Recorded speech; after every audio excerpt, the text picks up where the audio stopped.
Good afternoon, CYBL community. Coming to you from our headquarters this go round, able to get back to town for this recording. Thankful to be with you guys. I do want to say that we are continuing to keep the Ukrainian people in our prayers, and we're doing our part to supply the equipment that we think is best suited with our capabilities. We've been doing a lot of work on that. There has been an enormous amount of effort put in over the last few weeks. It's taken us a bit of time to find the hours to record this, which is for all the purposes of us trying to focus on what's most important right now. And I don't have to explain when you see the images on all across media that we've seen how important it is that we do everything we possibly can. And we have a pipeline that has been established so we can actually get goods where they need to go. And we're in the process of working on that. We'll disclose what we can as we go forward. But for now, it's prayers for all the people that are involved, both here and certainly there. With that being said, let's get into it. Yep, most definitely, Mark. First question of our April Q&A here. Congratulations on the acquisition of CMW. As you flesh out the money shot line for military and commercial use, will you continue to use INAV, or do you plan on having the DPS unit develop proprietary firmware? Any current plans on moving into the fixed wing market in the UAS? In UAS, does NERC have experience with fixed wing? So we have a deep commitment to the UAS market space from top to bottom. We have obviously now have software resources in the company in our DPS unit, Digital Platform Solutions unit. We view this global guidance and situational awareness system that's required to really be successful in this space to be tantamount to our mission. And we have the resources to execute on that now. So we're expecting to proceed very rapidly to get solutions that will flesh out our FlightEye GDN platform as we have already described it. Now it's a matter of putting the execution behind that. You'll recall the constellation chart that we had in our original IR deck. To a certain extent, to a large extent, along with partners, we are almost ready to rewrite that chart with where we play and where partners play. So I'd just like to set that as the vision of where we're going and what we see. And certainly the software component of that is very, very important. Now, fixed wing, yes, we have plans for that. We have a phenomenal engineering team in the Catalyst Machine Works crew, and NERC has distinct experience with fixed wing also. So you should just watch that space. We'll do what we need to do at that point. Right now, we are very focused on the capabilities, the very, very significant capabilities that we do have, but that is certainly part of the mix, and there are certain applications where that's really required. We have requirements coming from South America, for example, for those types of things. So we'll keep everybody apprised as possible. Next question here. CYBL is doing a lot of assimilating assets. How long is it going to be? How long is it going to be where all these assets do the job where there is profit enough to increase the stock price? So if you look back at some of the prior things we've discussed, and I'll just reiterate here, Operation Alpha was something that we kicked off really in third quarter of last year. So it's been an amazing path we've been on, recording $8 million in revenue for the year with our annual results. And then, this first quarter was the best quarter we've had yet. I'll have some final numbers in the next few days, but suffice it to say that part of the process now is, of course, maximizing the utilization of the assets that we do have. We already have put a marker out there for $45 million in revenue this year.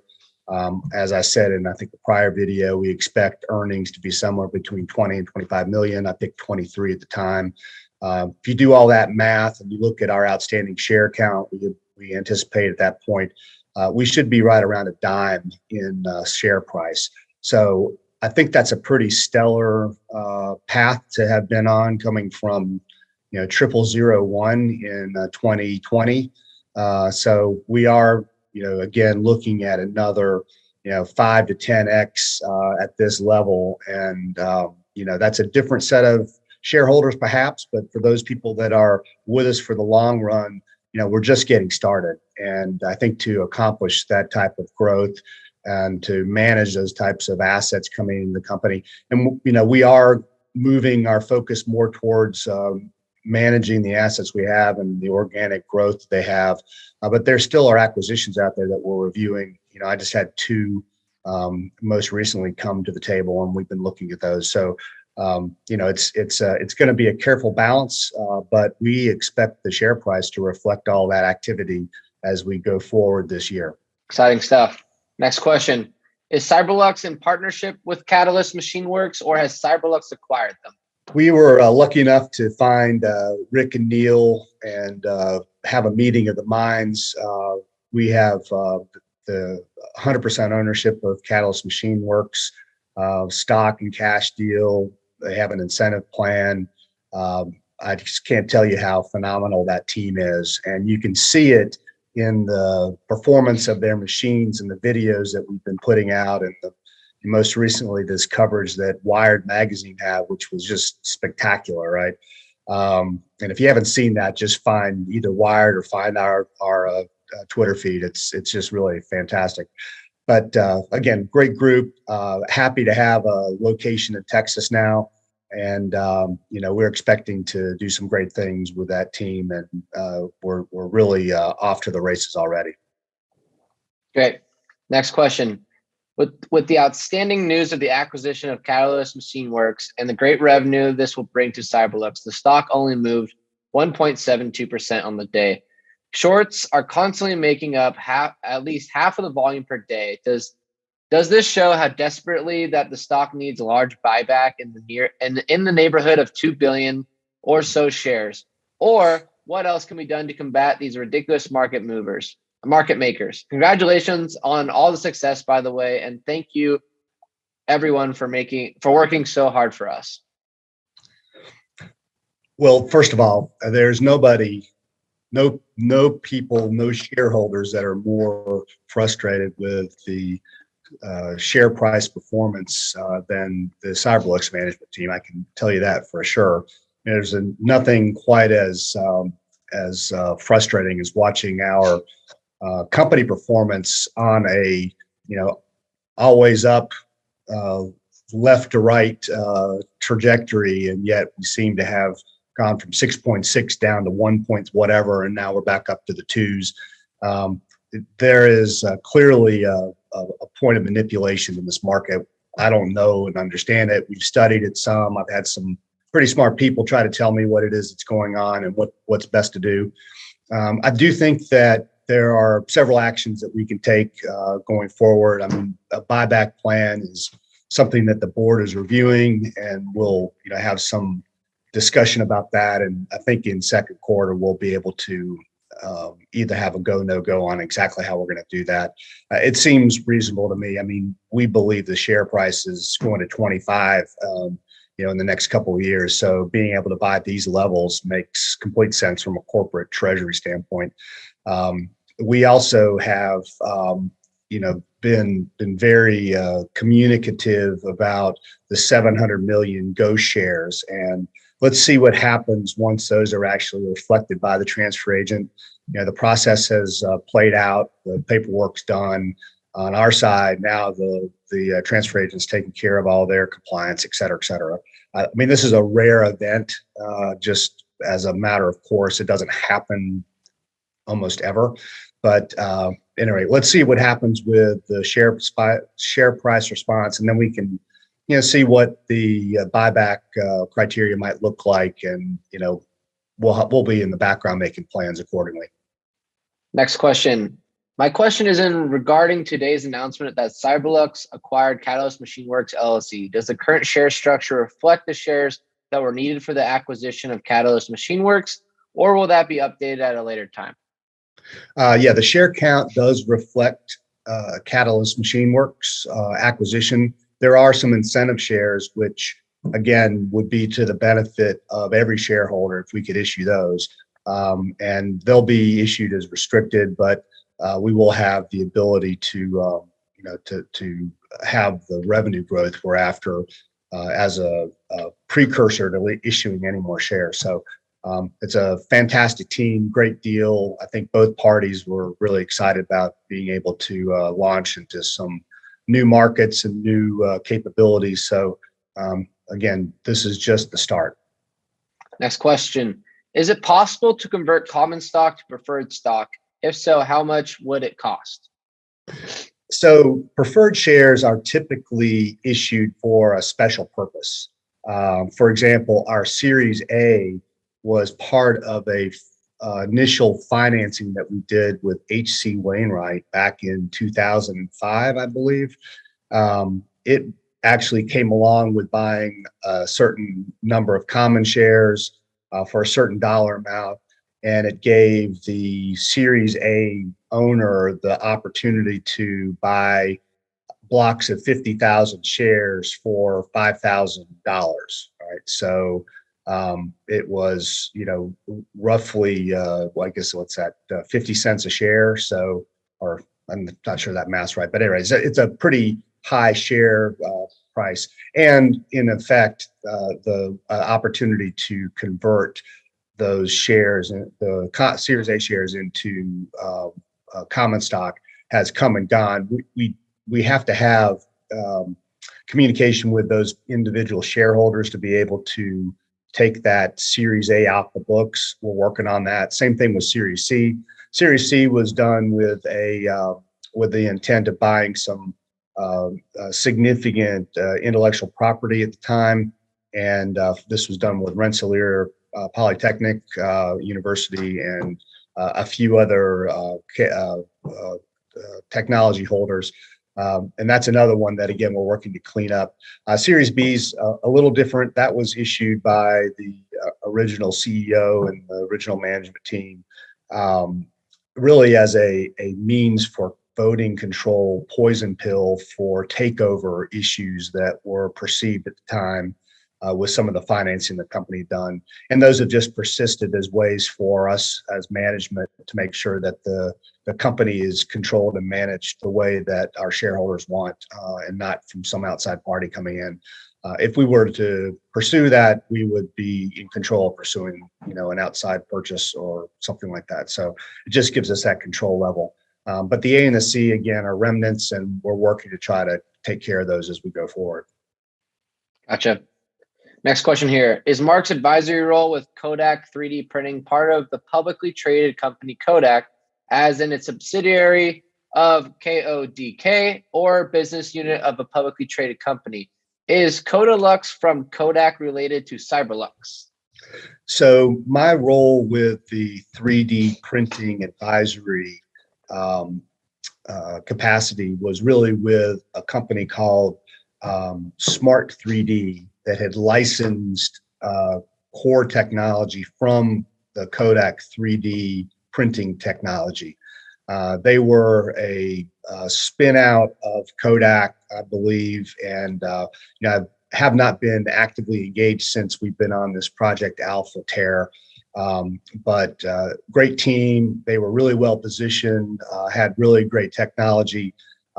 I'd like to be active at that at some point, but right now we are on a mission, as everyone knows. So those things have kind of shifted to the background.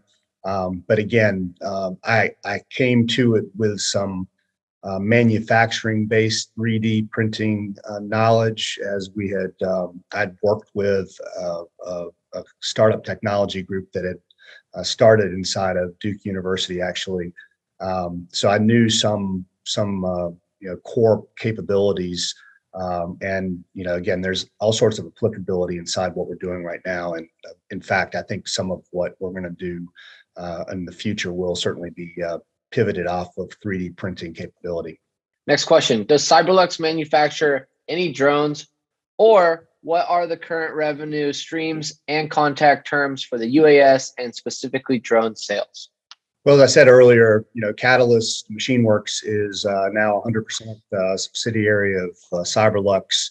And so we now are one of the premier US-based manufacturers of drones, certainly an industry leader in the cinematography drones, as everybody has probably seen in the multiple videos we have out. And we'll continue to do that. I know it probably gets old, but I still love to see that stuff. So, at some point we'll have some other things we'll show capability wise.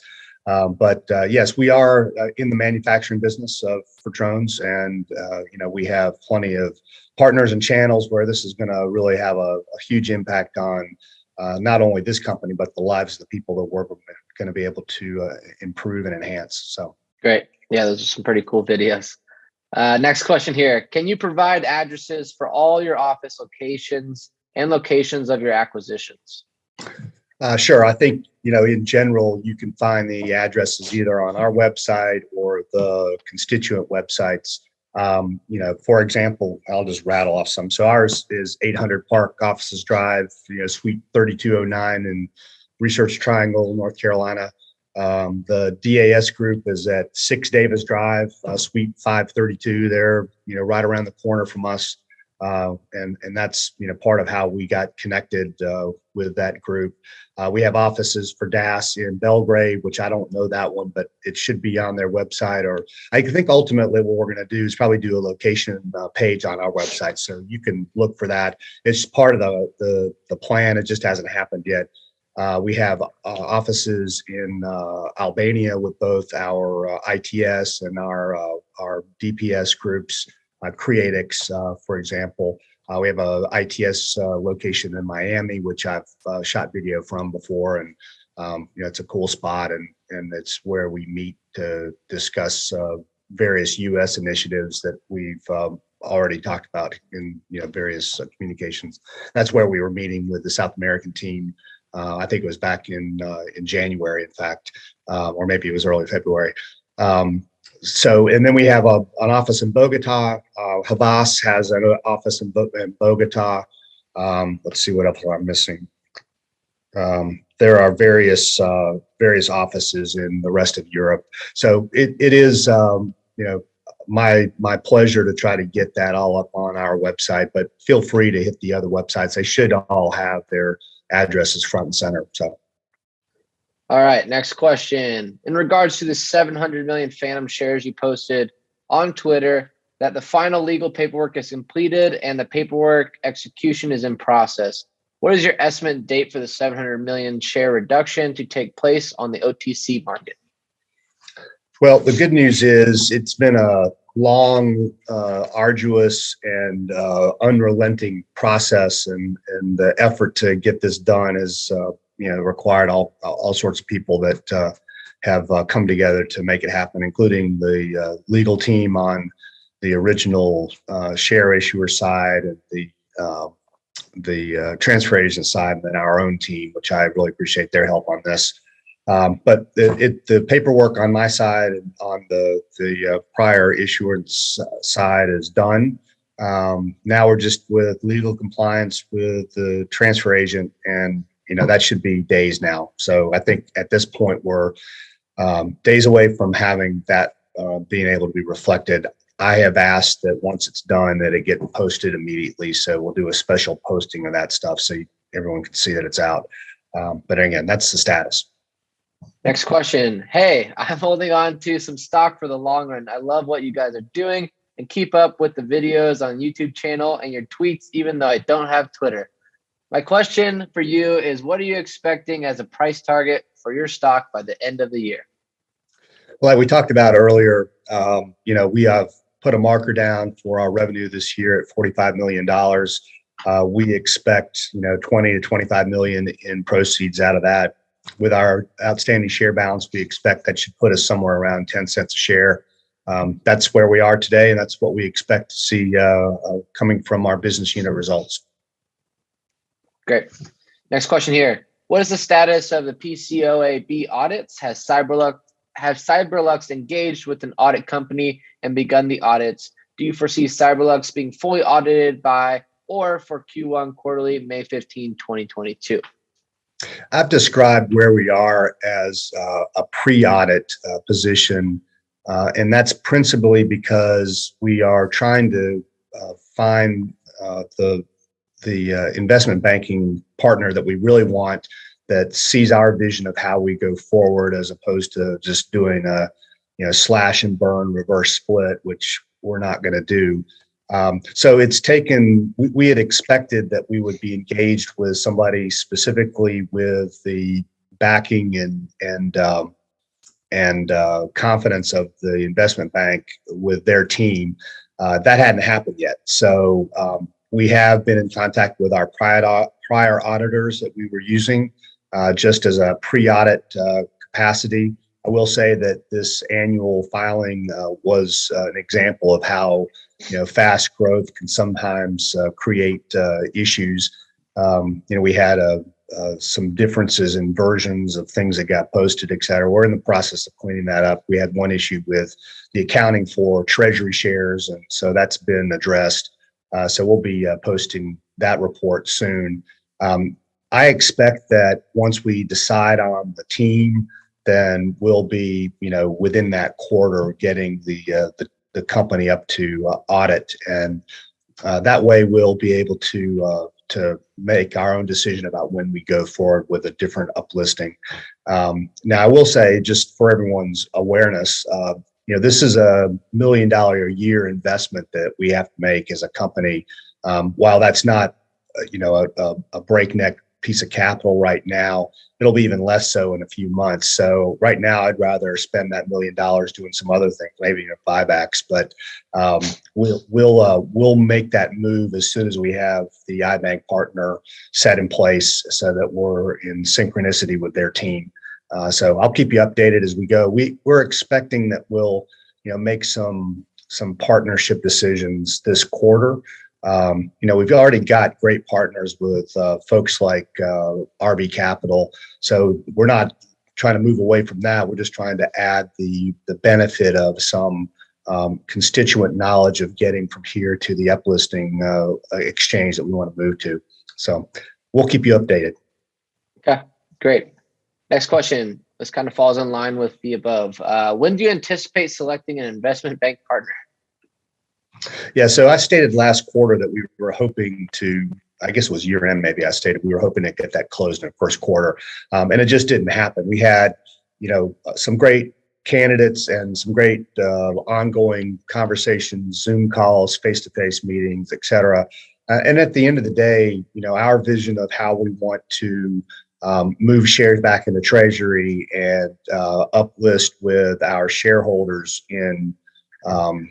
intact just hasn't had the resonance that we've wanted yet. So what we're doing is growing the company as rapidly as we can, performing, showing the growth pace that we can be on, putting as much capital into the growth of the business as we possibly can. And then we'll see the proceeds of that come through in the rest of the quarters of this year. And then we'll have some more control over which partners we decide to go with. And again, this is us trying to maximize shareholder value. So on one hand, we have the dynamics in the OTC pink market, which are sometimes hard to bear. On the other hand, I don't want to reverse split and dilute our shareholders. So we're trying to balance that. We're trying to find the right path forward with people that share our vision. The better we're performing, the more results we have, the more solidification we have of our 4 business units in their particular markets, the better off all of us will be, all shareholders and the company itself. So it's a process, and we're in the middle of it. Great. Next question. With the prior mention of share buybacks, will the company announce their intent to begin buying back shares in the open market and the anticipated amount to buy back? Do you see the process happening this year? And if so, which quarter? I feel certain that as the board studies this further and we look at the results of the particular business units and the particular opportunities we have, that there'll be a decision made pretty quickly. I'm hopeful this quarter we'll see, that instantiated either as a go or a no-go, so everyone can understand. I do think it's important for us to measure what happens when we get these 700 million shares out of the denominator, and then we can kind of figure out what needs to happen next as we're moving forward. But just from a fundamental standpoint, again, we're already on the pathway to a 10-cent share price. So, buying back more shares will certainly help everybody. I just don't want it to impede our growth. So we're balancing that, and, we'll make a decision, I think, within this quarter, either one way or another, and we'll be very clear on that. Next question. Before, you mentioned 3 different options/strategies that Cyberlux was looking at when looking at the possibilities of uplisting to the Nasdaq. When will the plan/strategy to uplist to Nasdaq decision be made, and will that plan be disclosed in detail to the shareholders? Yeah, we have, like I said, in prior communication, we have had a number of plans. 3 at the time. We've gone through several iterations on that. The thing that's most important is we're not going to do a slash and burn reverse split, and that's kind of the typical process. We will find the partner that sees our vision for how we want to do that and understands it. There's one particular way that I would like to settle on. Once that's done, we'll communicate to everybody what we're doing. Until then, we are continuing to get new partner potential relationships coming through. There was a phone call, in fact, yesterday, and there are meetings going on in New York right now. I'm not there, but there are meetings going on as we're, sorting through all of the capabilities that the company now has, the needs the company now has, the shareholders that we value and really are doing this work for, and the partners that are available to us, which now are significantly better than when we were first starting this process in fourth quarter. It's amazing what a little bit of operational performance will do for the quality of the partners we get access to. So as we do more of that, as we perform more, as we have more of our units delivering, I think the quality of the partners we're going to get access to are going to be significantly improved, and the kind of people that we want to bring to the table with our shareholders. Exciting stuff. Next question. Has there been positive discussions with institutional investors? Having larger institutional investors could help remedy some of the short selling if numerous investors locked up larger portions of the float. I love that idea. We're having as many institutional level conversations as we can.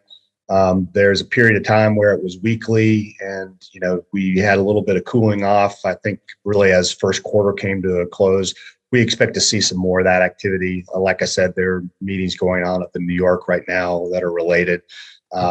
We are looking for the stock and the company to start the process of being covered by a certain analyst. Anyway, we've had third parties look at it, and we expect to see some of those reports in second quarter.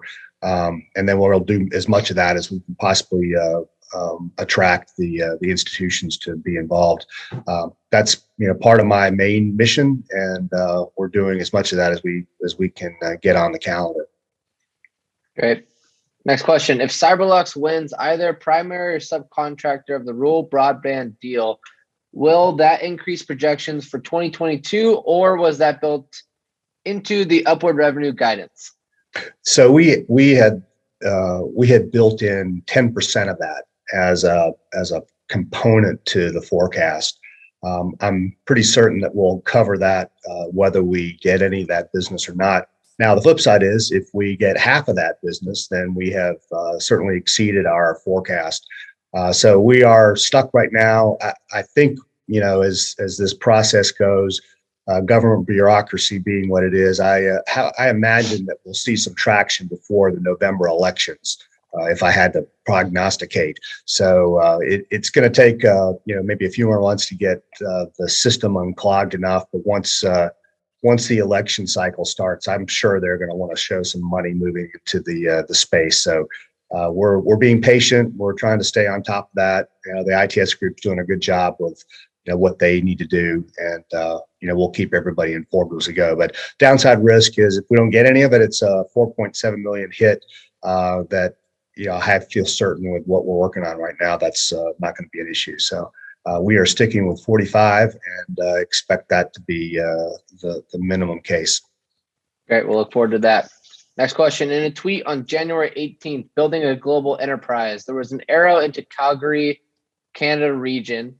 What operations exist in Canada currently?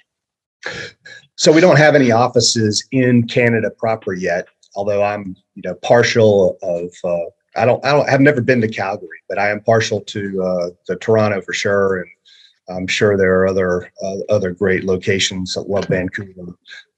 Who doesn't?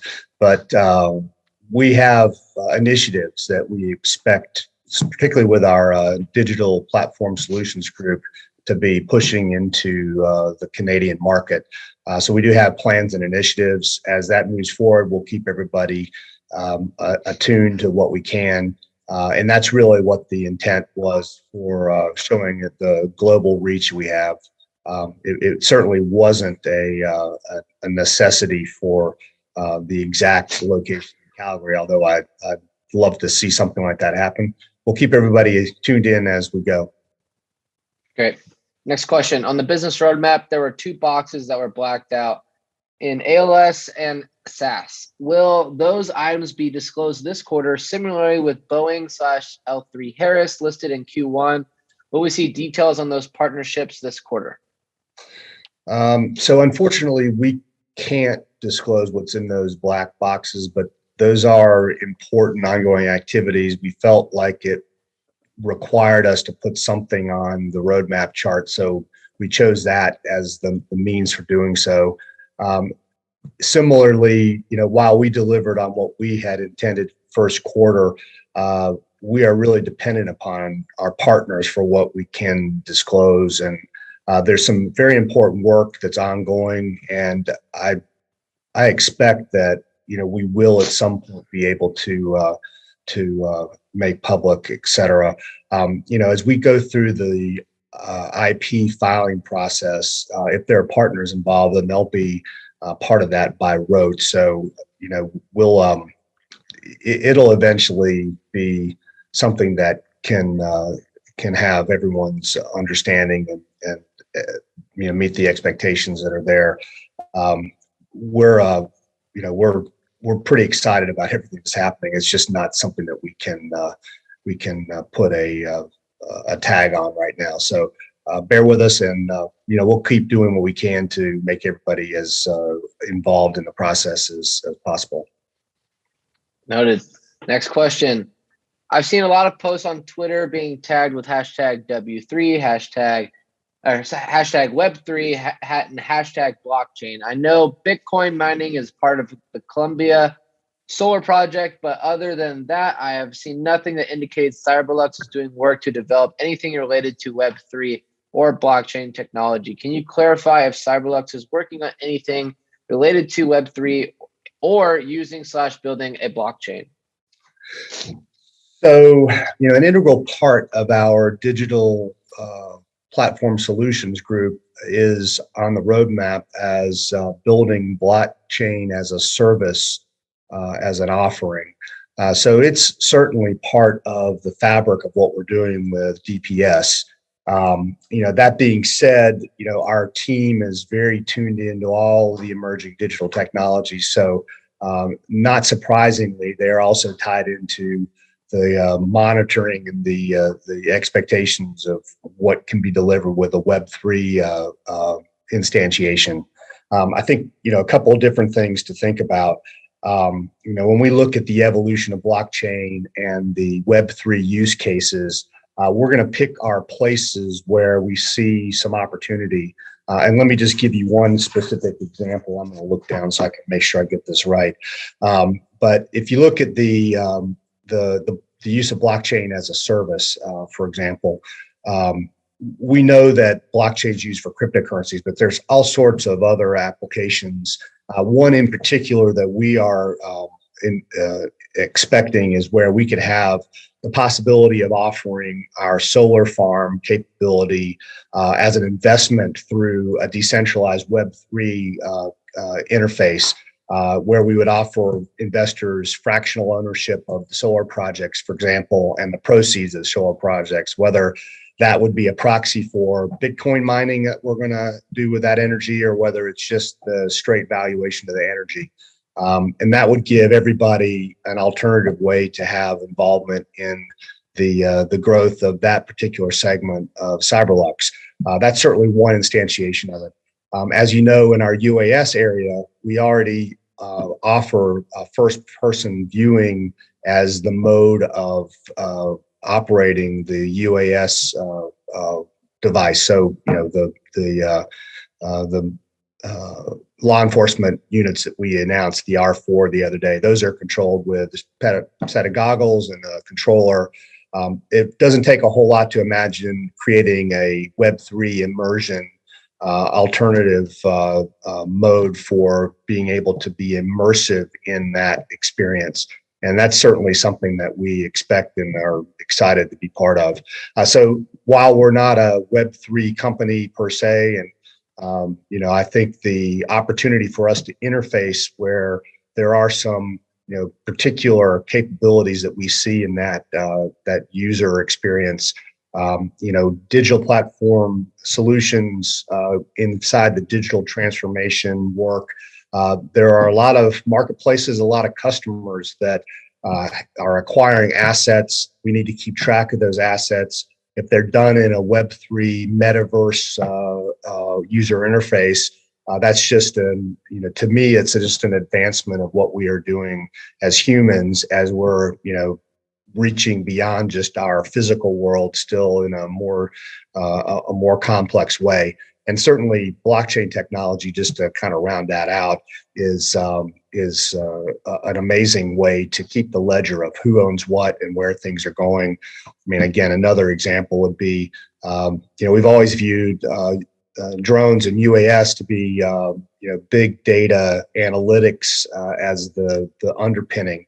Some of that data will no doubt be best preserved from its proprietary nature in a blockchain, private, perhaps blockchain, could be public in some cases. So there's all sorts of interplay there, and I think it's for us, it's a marvelous way to see the extensions of the Digital Platform Solutions Group into these new technologies.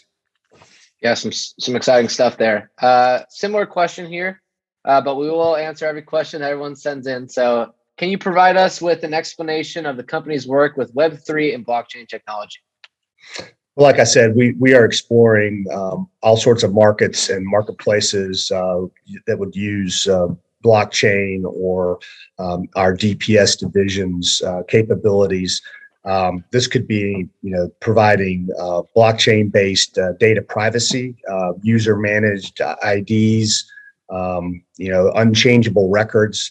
I mean, it doesn't take an amazing amount of understanding of this technology to know that eventually all of the records that we all hold so dear, our driver license, our birth certificates, our social security cards, all the know your customer information will reside in some publicly accessible blockchain.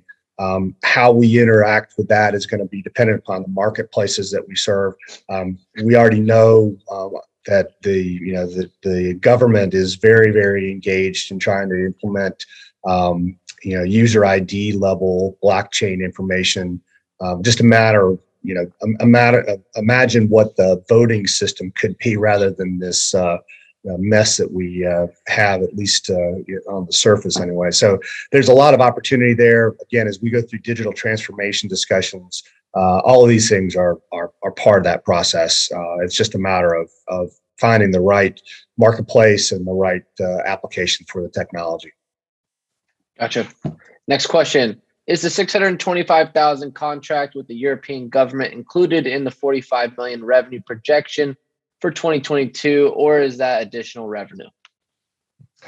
So that was already baked into the 45 million. We thought it was going to be $500,000, so that's what was baked in. It was a little bit more. Now the reality is that's a much bigger opportunity than we've booked already.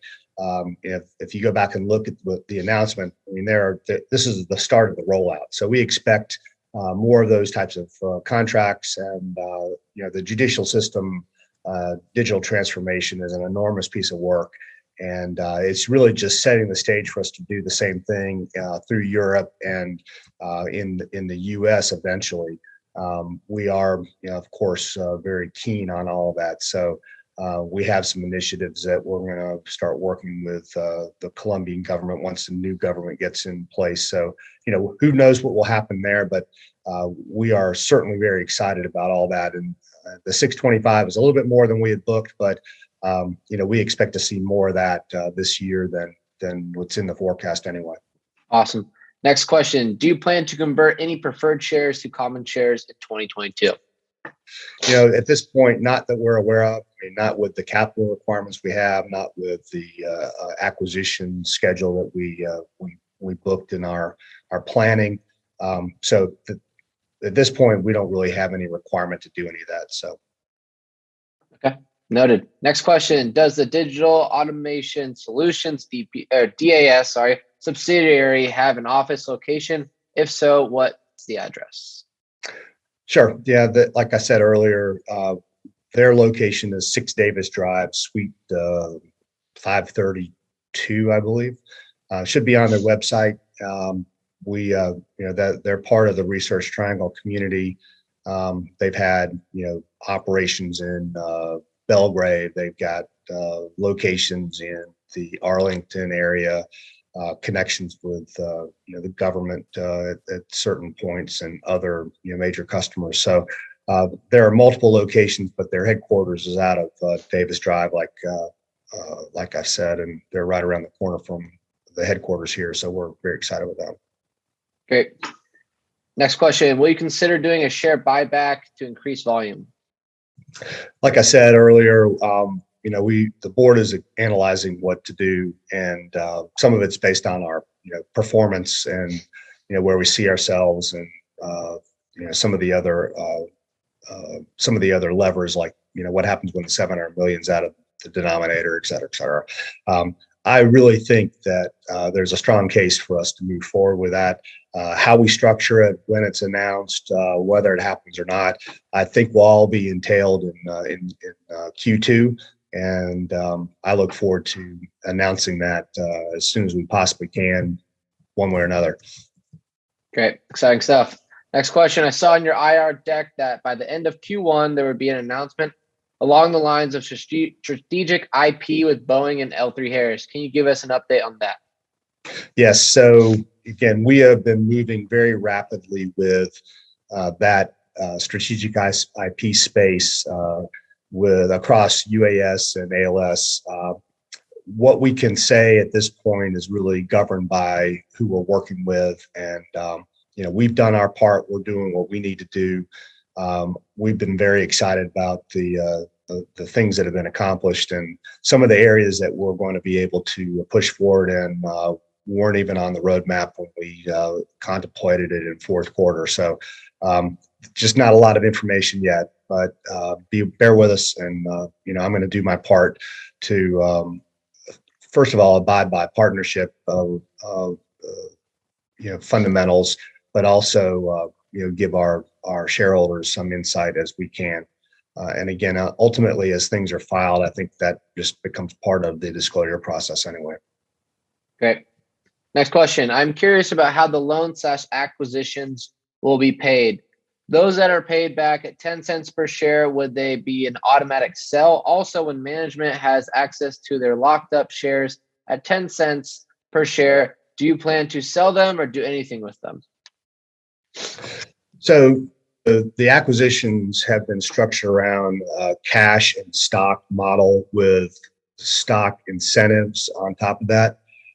Some have been have required certain levels of stock that others have not.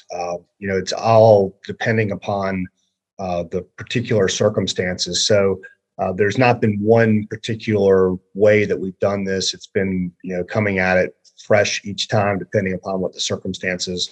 For example, what we did with the Catalyst guys, we all agreed on, a certain amount of stock, a certain amount of cash over the next couple of years, and some incentive shares so that, as they hit the higher revenue marks that we expect, everyone's being rewarded accordingly. I'm not going to disclose those details because it just doesn't serve anybody well. We know what we need to do, and you need to trust that we're doing what we need to do to grow the business as we have demonstrated. And so, at any rate, at some point, management will hit our mark, and we will have shares available to sell. I've been doing this for a long time, and I have never sold a share of stock, which the financial professionals in the crowd would say, boy, that's really a horrible diversification process. So at some point I will actually take care of my family with selling some stock, but I'm not in that mode right now. And, we're on a growth curve that would make no sense right now. So, we've got our targets and we're working to hit those. And at some point, the rewards will be evident to our shareholders and to management of the company also. Awesome. Thank you, Mark. Next question. When can investors expect buyback plan announced, and how many shares does Cyberlux plan to buy in total? Kind of a repeat question, but I'll let you answer it. Yeah, obviously we haven't yet concluded on the where, what, why. Well, I think we got the why, maybe not the when we don't really have, and the what we don't really have. But those details will, come forward as possible. It's on the table. It's part of the discussion. We are continuing to evaluate, and while I'm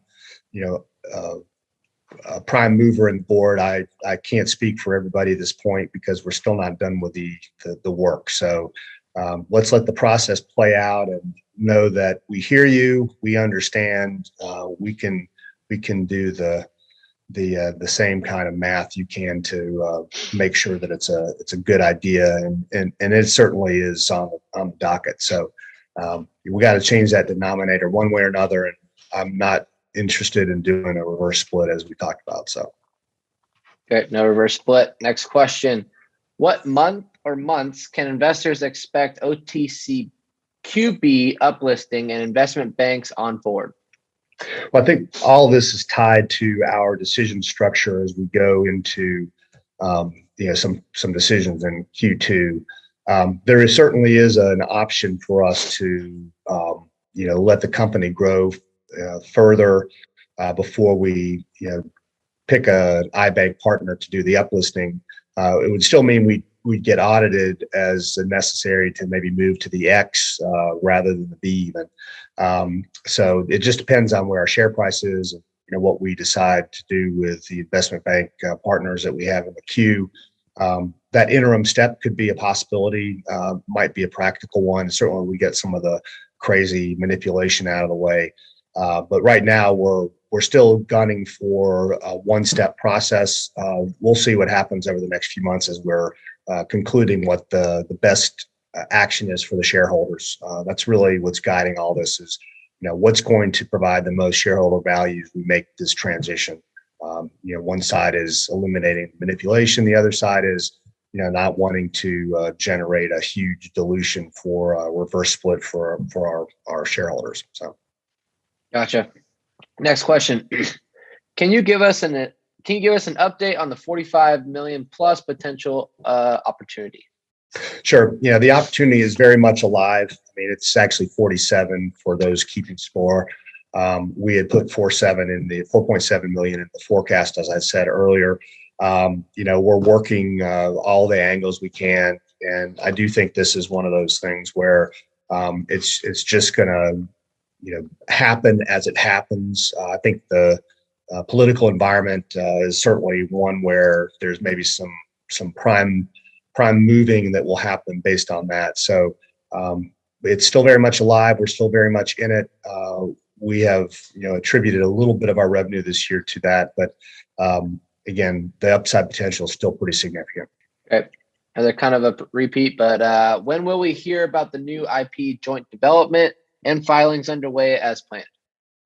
So we'll be able to make those disclosures, like I said earlier, as soon as we have a certain level of achievement with our partners and can get their I mean, let's be honest, right? We're a relatively, we're $100 million company and we're working with billion-dollar companies. So, we have to just at certain points imagine the flip side, and we just have to do what's best for the partnerships that we are developing and working on. So, as soon as we can, as soon as it's better to disclose than not disclose, we will be able to do that. Great. Next question. Can you give us an update about the urgent opportunity in Europe Cyberlux has been refocused on since early March? Yeah, I mean, I can tell you that the UAS and ALS teams have been working in certain cases around the clock. I mean, I was on the phone 3 nights ago at 4 a.m. So that we could have certain conversations and make certain decisions. So it is a keen focus right now. It's one of the reasons why this particular broadcast hasn't happened yet.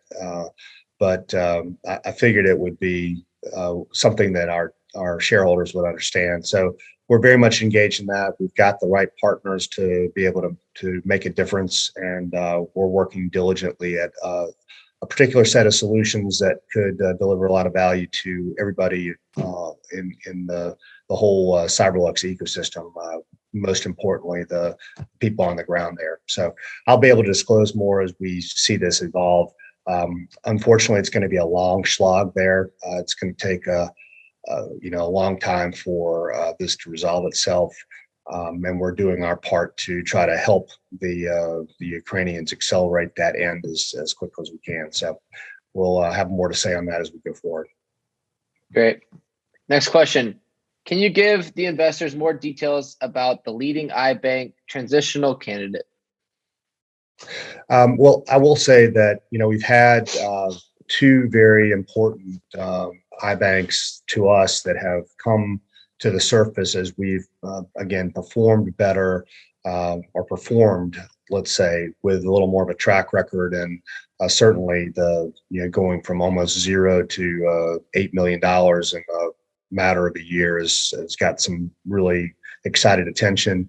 I think some of the areas we're moving in, the digital platform solutions area, the UAS area, everyone recognizes that these are big multiple markets and large markets. I think if you look at our investor relations presentation most recently, in 2025, we're going to be addressing almost $1 trillion in markets. So it's we've got a really wonderful start at building an enterprise.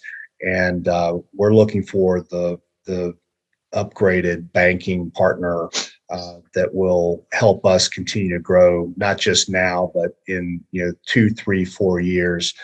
Again, I can't say enough how great a partner RB Capital has been, and they'll be with us for the ongoing future, and we're excited about that.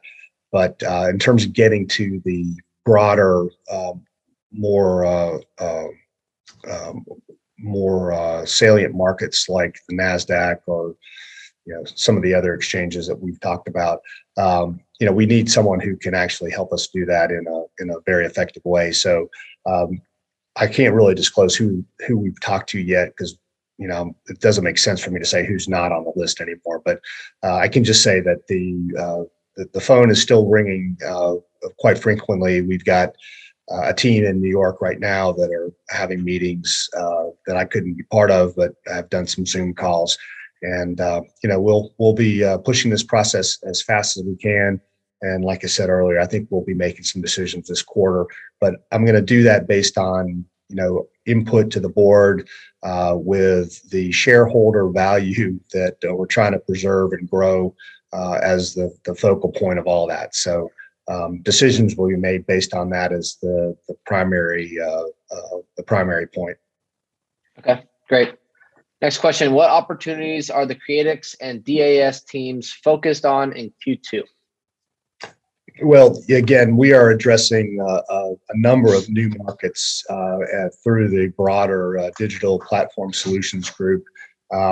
These are markets that range from government capabilities like the judicial system, digital transformation that Creatix has closed, to real estate services management.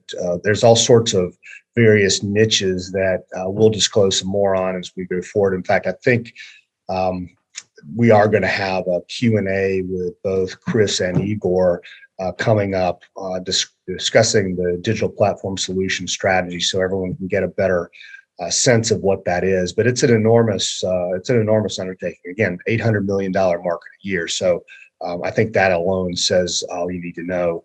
And then, of course, our UAS business is just remarkable in its potential. And it, while the market size is being scoped a little differently, I do think there's full potential for us to gain a significant share in that market. So, as we look at this quarter, DPS has some very specific initiatives in expanding what the types of things that Creatix we've already announced. We'll be making some other announcements probably in April, I would say, maybe beginning of May, with some specifics about what we're doing, and look for that particular conversation with Chris and Igor to kind of highlight some of the things that are going on there. And as we hold things close to the vest until we know that we are in a place where it's not going to affect the competitive advantage that we may have. So we'll disclose more of that. But look, it's a global mission. It's not only what's going on in Europe, as you've already seen, but it's what's happening here in the U.S. And there have been ongoing meetings with some very big players that we want to be involved with, and in fact need the help and need the digital transformation that we can provide them. So a lot of very exciting initiatives there. No, that's great. Very exciting. Next question. There was an ALS contracting review in DC on March 10th. Can you tell us more? I will say that it is a special operations requirement that we're filling, or set of requirements we're filling. I can tell you that there are 13 groups involved. I can't tell you yet the award size or the delivery dates or anything like that. We're still working through that. There are some meetings next week, April 20th, I believe, that will be happening in the DC area. So, again, we will disclose if we can't disclose what has happened contractually, which I'm hopeful we will. You'll certainly see it in the results as we go forward, because these are some big items that we're excited about. So more as we can do so. And again, just to reflect on history here, this was a company that Cyberlux had an $8 million earmark directed to it for advancing the lighting systems across the military back in 2008. And as the adage goes, loose lips sunk ships, and we ended up losing that particular contract. So that's something that has been embedded in this company's DNA since then. So we'll tell you as soon as we know that it's not going to cause an issue for us. Great. Better to be safe than sorry. Next question. Update on Ukraine support plans. I don't know if that was more of a statement and question, but it's got a question mark. So. Yeah, well, I think the thing that we've said earlier, I'll just stick with. The teams here have been working around the clock. I've been extremely pleased with the way that we've been able to offer our help, and we just want it to come to fruition in a way that will provide real benefit to the freedom fighters and the resistance fighters on the ground there. So there's not much more that I can say that I haven't already said. Let's let the process play out, and let's see what we can do to be of assistance to help support the democracy in the world. Yep, absolutely. Next question. Can investors receive more details about the field work and SOFs with the new expanded scope? Again, like I said earlier, we're deeply engaged in that, and across the 13 groups, we're we're intending to, I think we'll be able to share some of the field work like we did last time. Not exactly sure who on our team is going to be there this go around, but it'll certainly involve the UAS and ALS components, and we'll get some more of that as we go forward. Great. Next question. There were some supply chain issues having to do with what products?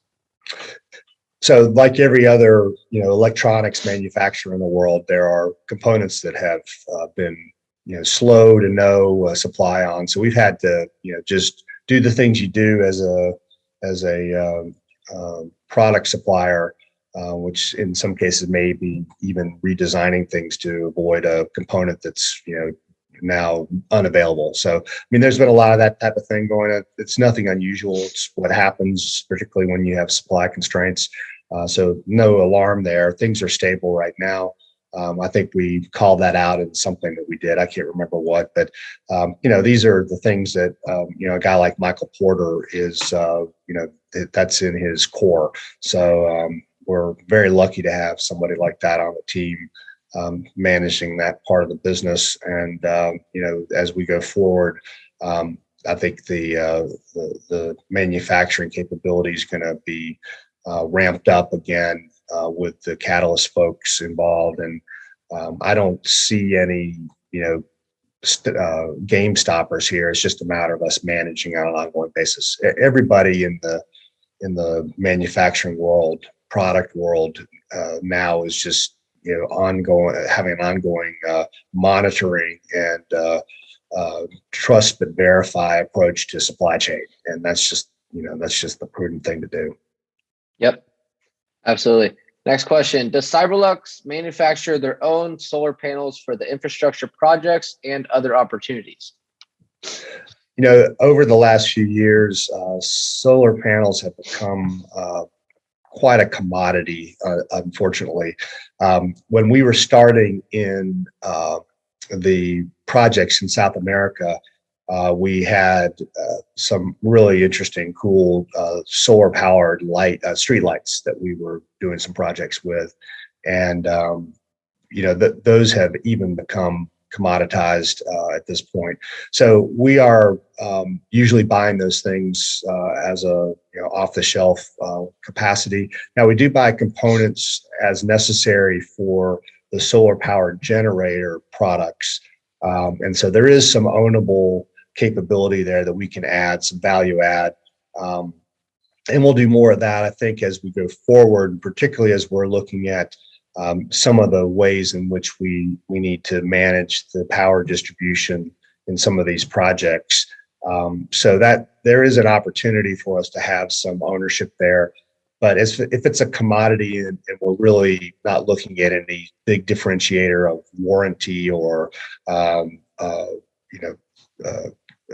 electrical capability, and most of these solar panels now are able to even generate power at night, which is remarkable, and that used to be a premium. Now it's just part of the standard product. So fantastic for everybody involved in the world that wants to have solar, but it's not necessarily an area that we want to put a lot of fundamental investment in from a product standpoint. So we're long story short, where it's possible for us to add value, we will buy the components for things like solar. Where it's not, we'll just try to get the best operational total ownership cost out of the product and purchase it accordingly. Gotcha. Next question. Can you tell us more about the Panama/Brazil opportunity? I can tell you that we've had some, when I say some, it's probably been 3 meetings with groups in Panama that are landowners.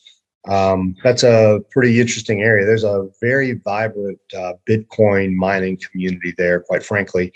So it's attractive for that reason. Brazil is a little more encumbered, so we have really moved that down the priority list. We've moved El Salvador up the priority list. But right now we have our hands full in Colombia. Unfortunately, their election cycle is just kicking in, and we're probably not going to get a lot of approvals out of the process until that's done. Now we do have some site visits planned in May that could be, where we see some of the engineering plans approved. We're also hoping to have the Bitcoin mining companies that we're working with involved in that, so they can do a site visit and we can try to wrap that up. But Panama, yes. Brazil, no. We'll know some more about what we want to do in the Panama market. Probably it's going to be later second quarter, or maybe early third, fourth quarter rollout timeframe. So we want to get the first things done. Now, I will say one of the things that's certainly new and interesting now that we put this out today is that there are some U.S. projects that we're starting to look at for the first time. So we have not seen the economics make that viable, but there are some programs now that may make that worthwhile. So we may have some things going on here that we had not anticipated at the beginning of the year. So we'll have more to say on that as possible. Great. This may be already answered, but in the question above, but how close is the plans with the grid and Bitcoin mining groups to being executed? So the grid is pretty much locked in with the government contracts, although it's been pretty much decided. We just have to get that part of it approved, and then it'll be codified. We have two companies that we're dealing with that both have interest in supplying the equipment, and will discount the electricity by a certain level, and then we'll share the proceeds of Bitcoin mining. So those are the basic concepts. We haven't made selections yet. Again, there'll be some site visits coming up in May that will allow us to I think make some decisions. And it may be both, by the way. It may be one for one site, one for the other site. We'll see. I mean, this is active, so I don't want to put any pressure on any of the possibilities, but everything is moving the way we need it to, based on the slowness of the government approvals. So that's not a gating issue. The government approvals certainly are. Gotcha. Okay, next question. What South America updates can we expect in April? I'm a shareholder with a long-term position. I was wondering if there were any plans to take any of the subsidiaries public and use that money raised to buy back a large amount of the Cyberlux shares. I believe that the number of shares in the float is the only thing holding us back from being recognized for our true value. Would love to see us bring the float down to around 1 billion. So I think the first thing I'll say is I appreciate the idea. Our analysis is that our 4 business units working in concert with the synergies we've had, and we've shared the acquisition multiplier chart a few times. I think most recently with the Catalyst folks filled in for UAS. We think that's all multiplicative value, exponential value creation. Spinning one of those things out right now, while it's an interesting idea, I just think we need to let the system that we're building, the enterprise we're building, operate, grow. We'll see if there's an opportunity to do something like that. But my bet is that we'll be able to raise the capital we need to take care of whatever we can take care of. And again, let's see what happens when the 700 million comes out of the denominator, and then we can kind of figure out what we need to do. And the fundamentals, ultimately, like I said, if you do all the math I've talked about, 45 million revenue, 25 million profit, divided by the share count, we should be somewhere around a dime anyway. So while I'd like to see this as $1 or $2, we just have to develop that, and that's just a matter of growing the company over time. Right now, 4 business units working together is more than 1 business unit spun out trying to raise capital that way. So let's let the process continue. I think we've had a pretty good start to the roadmap and the progress we've made. We've just been in this, 6-7 months. So there's a lot to be done. There's a lot of opportunity in front of us. I think the results will speak for themselves. And again, we're not going to be 1,000x from here for a while, but we certainly could be 10x from here, no problem. So we just have to, get the operations to run a little bit more into the future and realize some of those gains. Gotcha. Trust the process. Next question here. Do you guys ever plan on partnering with master resale agencies such as TCG? We have initiatives in each of the business units for these types of relationships. The Infrastructure Technology Solutions Group has some enablement like that. It just depends on whether we need to participate in a market like that or whether we're better off customer facing. I think something like the telecom business could benefit from that, and there certainly are experts in that business that we have on the team that know when they're going to use a reseller like that or not. We have not. I'm personally not pushing that. I'm waiting for the business units to decide what they need to do, and then we can assess accordingly.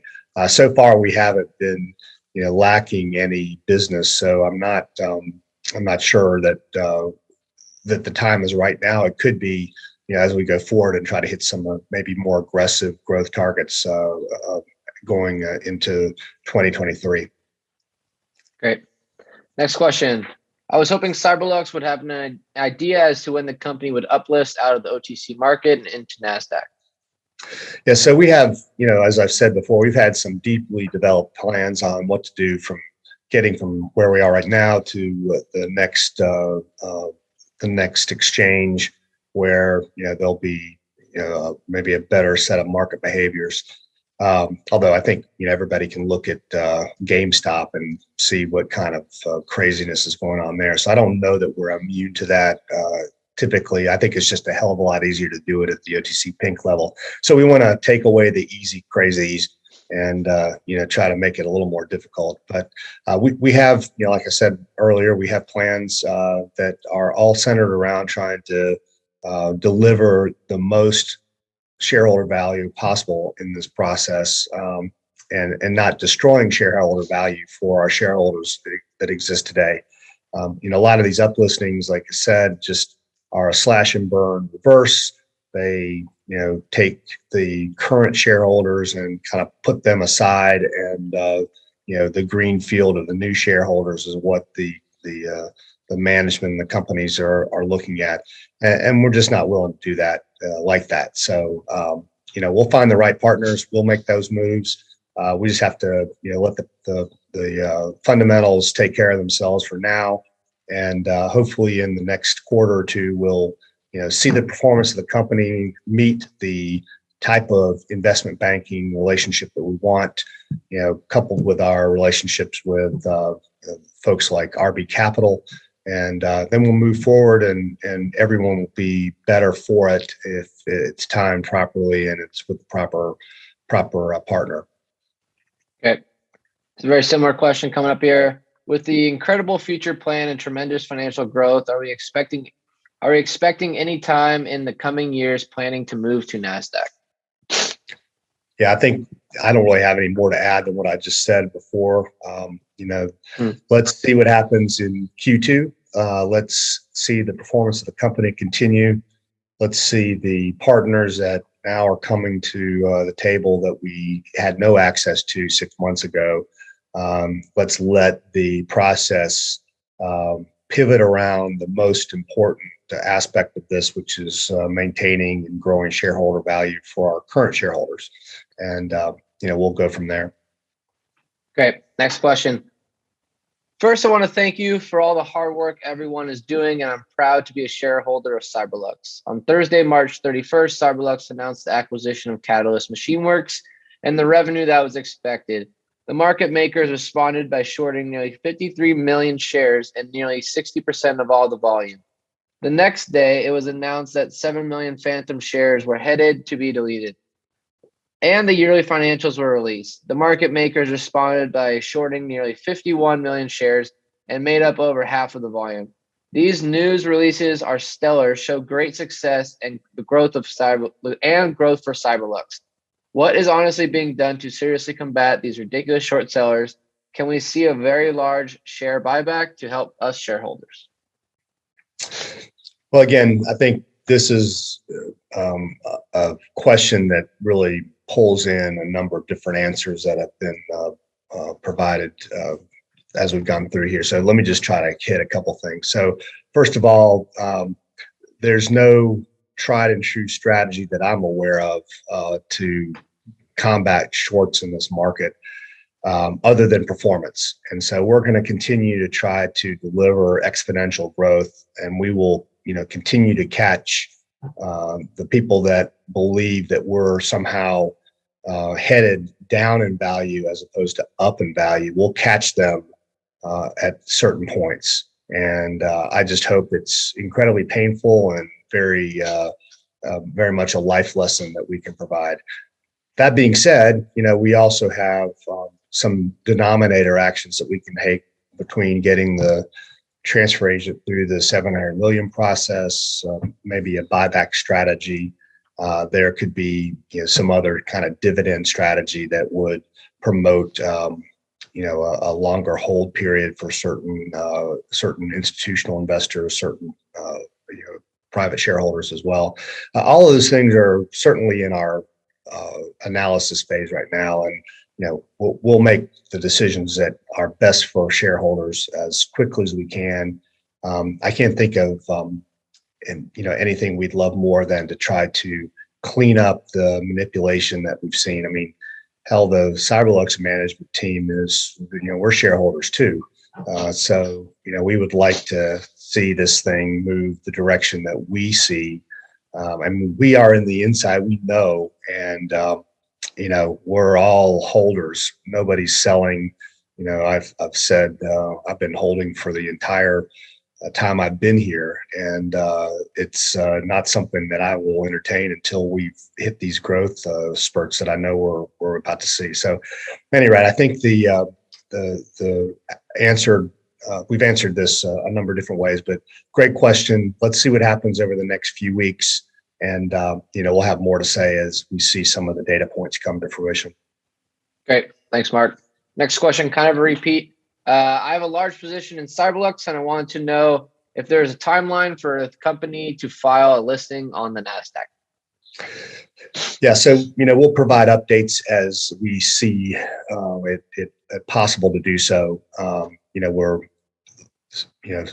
fielding the phone calls and the meetings, and there are a string of things going on in the first part of May that I can tell you will be rapidly taken advantage of, and those are all tied to trying to get to the most optimal set of decisions we can find in this whole scheme of things. So what I'm looking for, as I've alluded to it, is we're looking for a pathway that respects our current partners like RB Capital and moves us forward into the better exchanges where we don't have this easy manipulation to happen, but in a way that honors our current shareholders and the shareholder value that we've created so far. So those things have to be met. It's easier as we're performing and delivering better results because we get to upgrade the quality of the banking partner that we get to participate with. So it's just a matter of how fast we can grow and who we can work with. And, there's got to be some flexibility that everyone understands that we're going to do the right thing for our shareholders. And that doesn't necessarily mean that it's an overnight thing. This company is, as I've described it before, a 15-year overnight success. So we've had to plot and plan a lot of what we're doing right now for a while. Getting to the next level without decimating our shareholders seems to be pretty important to me fundamentally. So we're going to do it that way. Absolutely. Next question here. Interesting find. Is your attorney who signs off on your reports the same attorney that formed CTMC drones and received acquisitions fund shares for it? Strange also is how the attorney's business was not formed until 11/21/21. Strange activities. Can you please explain? Yeah, thank you very much for the question. I've certainly been made aware that we have, a particular troll, maybe the same troll, new troll, who knows, who seems to be fixated on things like this. So first of all, Chuck Watts has been involved in the business for years, and the shares that he was issued were actually shares for paying off some legal fees that had accumulated over a period of, I don't know, 5-6 years, something like that. So that's completely disconnected from CTMC Drone Solutions. That particular LLC was set up as an acquisition company so that the assets from the acquisition could be in a legal entity that we could acquire, move the assets out, and perhaps we should have shut down the LLC. But quite frankly, I always like to have flexibility if we ever need to have a subsidiary to do things, or I mean, who knows, maybe we will have a drone brand at that someday. But that was really an acquisition for technology. It was strategic IP, it was UAS know-how. It gave us the foundation of the Flight Eye GDN. So while I think, conspiracy theorists among us can come up with some craziness, the reality was we formed the actual company so that we could pull that technology and embed it into Cyberlux's UAS solutions group. I think if you go back and read the press release, it says exactly what we said. So while I think the filing with the state for that maybe trailed some, it was part of the closing process. We'd already reached agreement, signed the documents, et cetera. It was just a matter of the execution process of the deal. So unfortunately, nothing nefarious, nothing too sexy or secret. That's just the way things go in some of these transactions. So again, I appreciate the question so we can clarify that. Great, thanks, Mark. Next question. When can we expect to see an update on your meetings with the investment banks from New York City? I and many shareholders are anxious to find out what you've accomplished. Also, we greatly appreciate the expeditious push to remove the 750 phantom shares. Yep. So as I said earlier, we consider the 700 million shares, phantom shares to be, or ghost shares, whatever your favorite term is, to be done on our side of the transaction. So it's just a matter of days now before we can see that reflected. There's a whole bunch of compliance things that the transfer agent has to go through. And, I've stopped trying to press on that because it's just not fair, because this happens so infrequently. I've never known of a company that takes that amount of shares out of the denominator. So maybe somebody else knows that. I don't know. So, predicting an exact date that this all gets wrapped up is impossible, but I can tell you that, we're done with the hard part. Now it's just a matter of, getting the transaction on the other side. So that's happening. And I think the reality is we're being very deliberate about our next moves with our next set of partners. Again, we've got a great set of partners in Brett and Deborah with RB Capital. That's fine. We're moving forward. Got their support. Really appreciate that. And we're in no way in a hurry to choose the next step up if it comes at the expense of shareholder value for our existing shareholders. I think I've said that 10 times in this broadcast, but just one more time with feeling. We really appreciate the shareholders we have, and we want to make sure that we can do the best by them as we, grow the company and move ourselves into the capital markets that we need to be to become a $1 billion, $2 billion company as we expect to be. We can't get there from here. We know that. How fast we can get there from here is just a matter of our own performance and the quality of the partners that we have getting from here to there. Great. Maybe another similar question here. I'm a newer shareholder. I love how you guys are very active on Twitter and see you are building a massive company. I'm curious to know if there are plans to uplist to a major exchange and if there is a buyback in the near future with all the revenue coming in. Thanks and keep up the good work. I am long bullish and believe in what you guys are building. Well, again, really appreciate the question. Again, we've done our best to try to take all the shareholder questions that we got in the time frame that we got them. So again, we're making decisions on the investment banking partners based on where we see the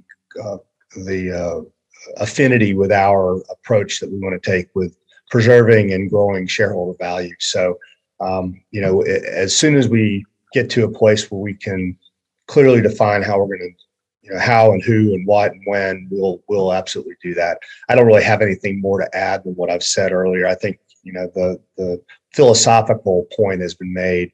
Now it's just a matter of how we turn that into the actions that are appropriate for our shareholders. Great. Next question, Mark. Thanks for all your and your team's hard work. # shareholder respect. Could you highlight in the next Q&A how effective the CGBL has been successful in utilizing the little room left in authorized shares to build revenue per share? Looking at the earnout of shares for MachineWorks acquisition and the management incentive, both loudly echo # shareholder respect. Have you considered going OTCQX before Nasdaq? So yes, I think there could be a two-step process. Just to answer that last part first, how we do that just is going to depend on what's available to us as we make a move. If there's nothing very exciting in the banking relationships that we see, if there's no meeting of the minds or philosophical alignment, then that might be the right thing for us to do as an interim that gets us through our old auditors with an audit. That's something that we would do anyway if it wasn't for the banking relationships, and that might do the trick to get us up to the next level. With regard to growth in shareholder value and the price action that we've seen in the stock, I do think that there have been disconnects here and there. If you look at just a couple fundamental points of analysis with, as I've stated earlier, where we see our results this year.